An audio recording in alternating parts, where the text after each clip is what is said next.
Béni soit l'Éternel. Béni soit l'Éternel. Béni soit l'Éternel. Gloire à Jésus vivant. Gloire au Saint-Esprit de Dieu. Le roi, il s'en vient. Alléluia. Pour la foi, rien n'est impossible. Au grand Dieu dont nous dépendons. Elle est l'œil qui voit l'invisible. La main qui s'empare des dons. Et la saveur déjà sensible. Des fruits bien avant la saison. Traversant les déserts terribles. Elle a son cœur à la maison. La foi, c'est se battre sans armes, tout perdre afin de tout gagner. Chanter même en versant des larmes, même en souffrant déjà régner. Semer en voyant dans la plaine, déjà blanche au loin la moisson, obéissante et souveraine, la foi seule a toujours raison.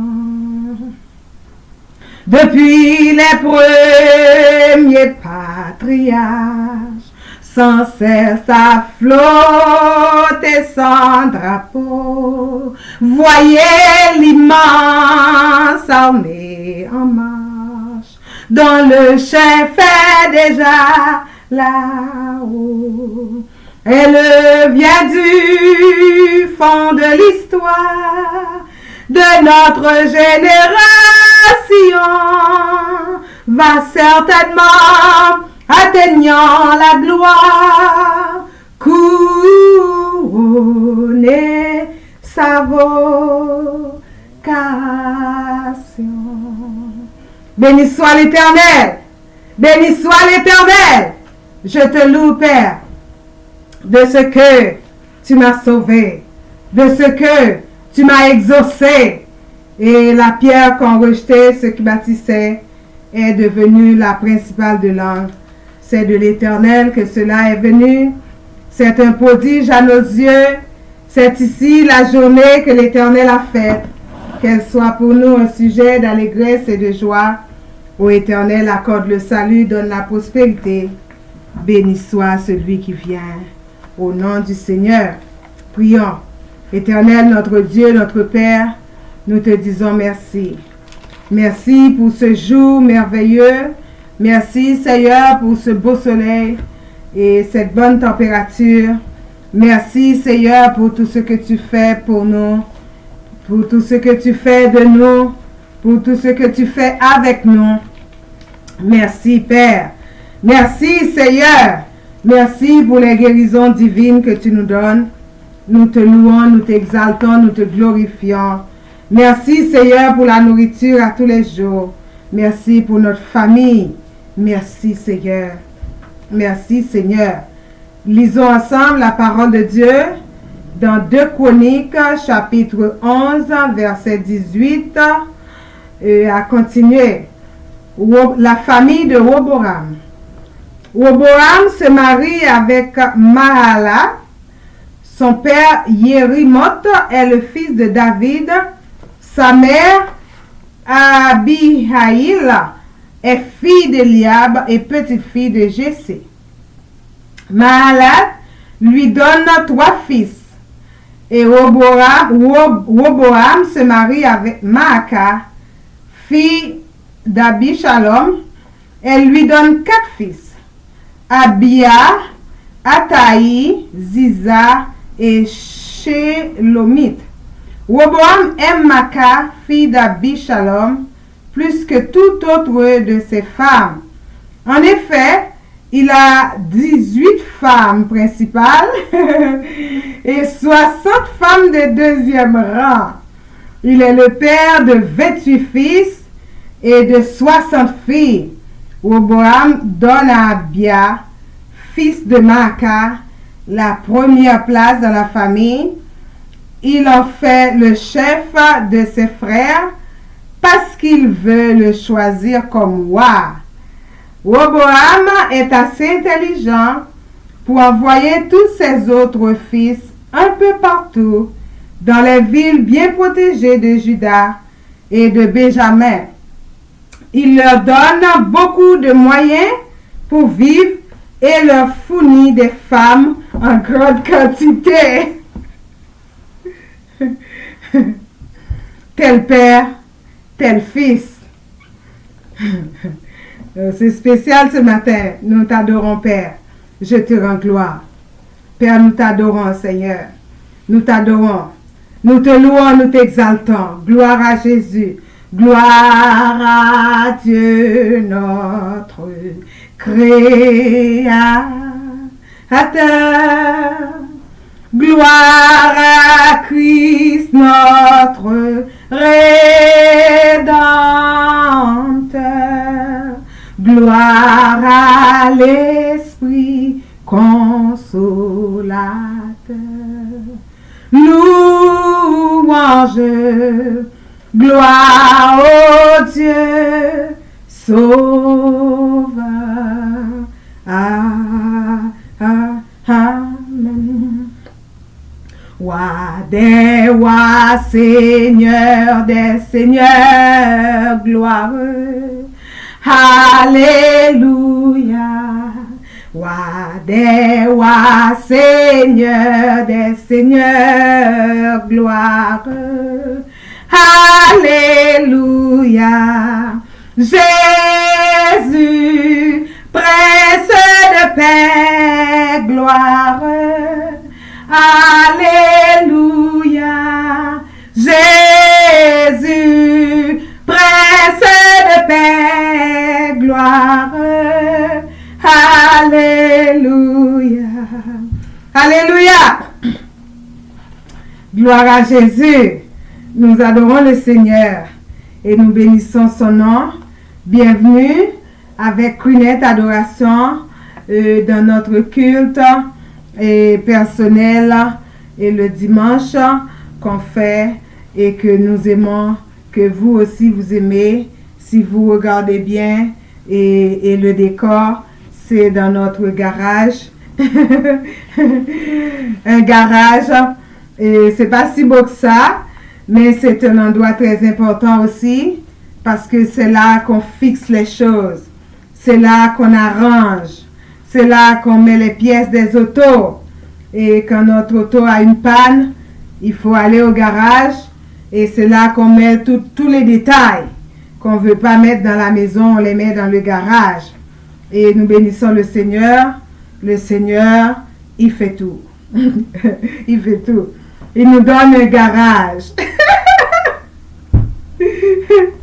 Quel sauveur merveilleux je possède.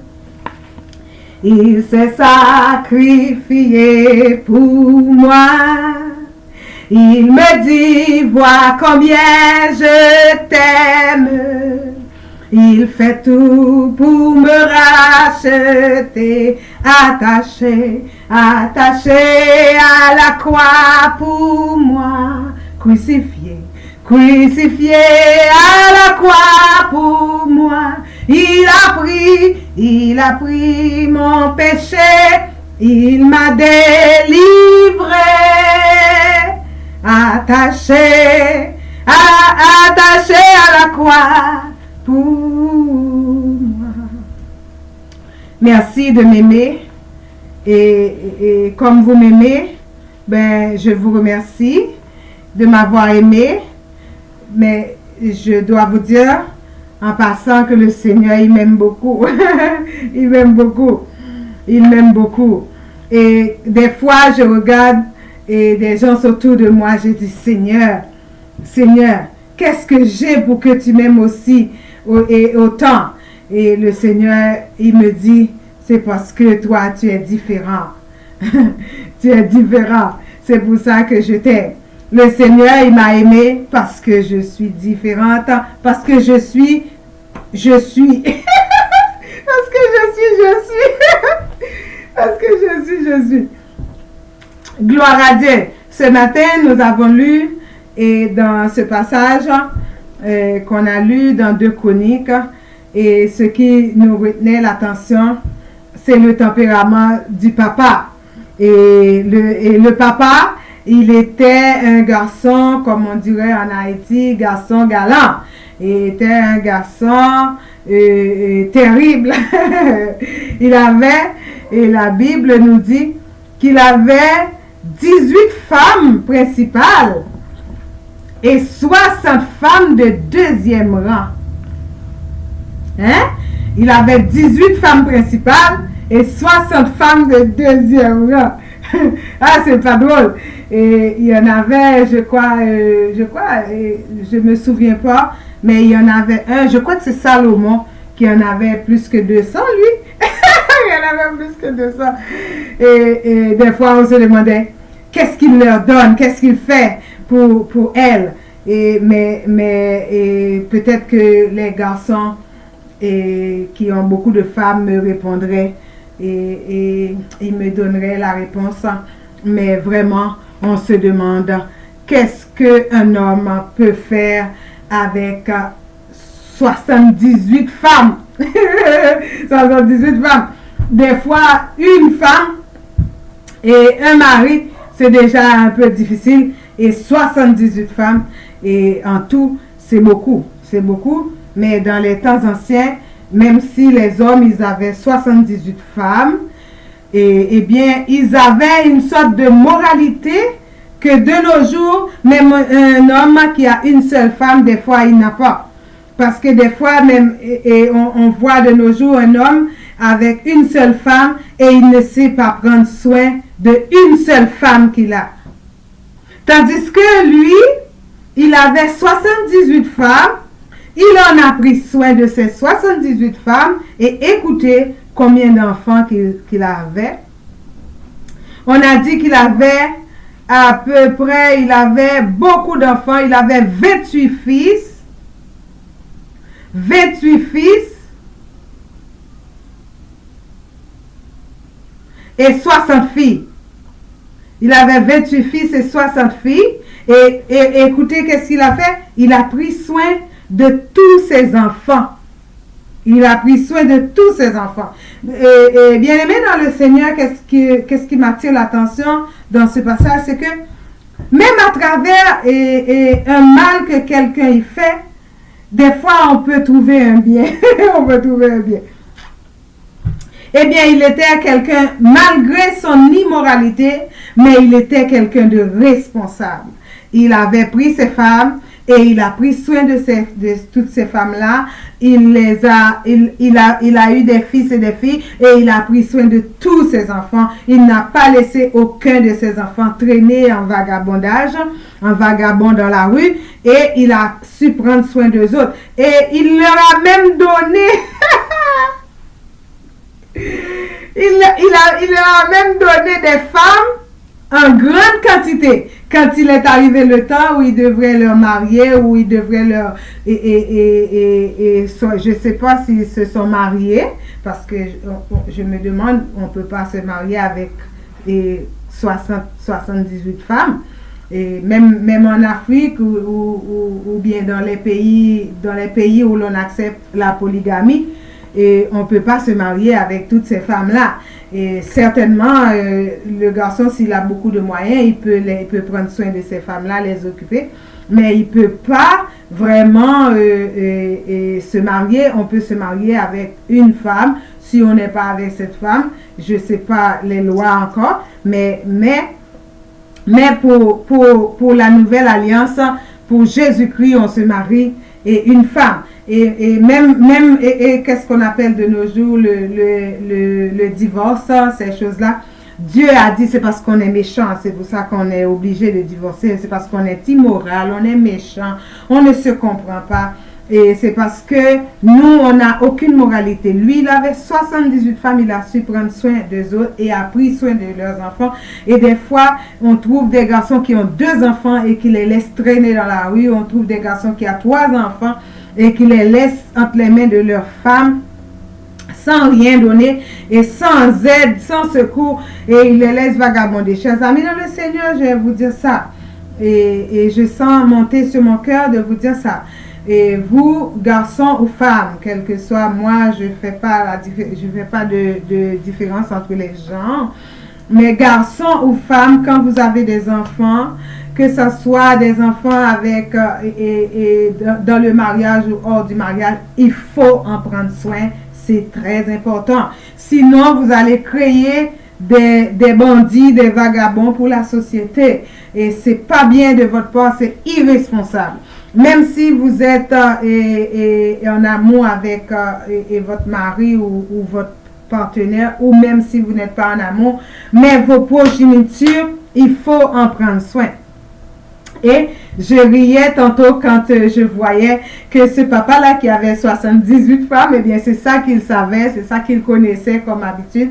Eh bien qu'est-ce qu'il a fait? Il a donné des femmes en quantité à leurs garçons. Ça veut dire qu'il est allé et parler pour ces garçons et pour que ces garçons puissent avoir beaucoup de femmes comme lui. On dit tel père, tel fils, telle fille, telle mère, telle fille. Et en Haïti, on dit ça, tel père, tel fils, telle mère, telle fille.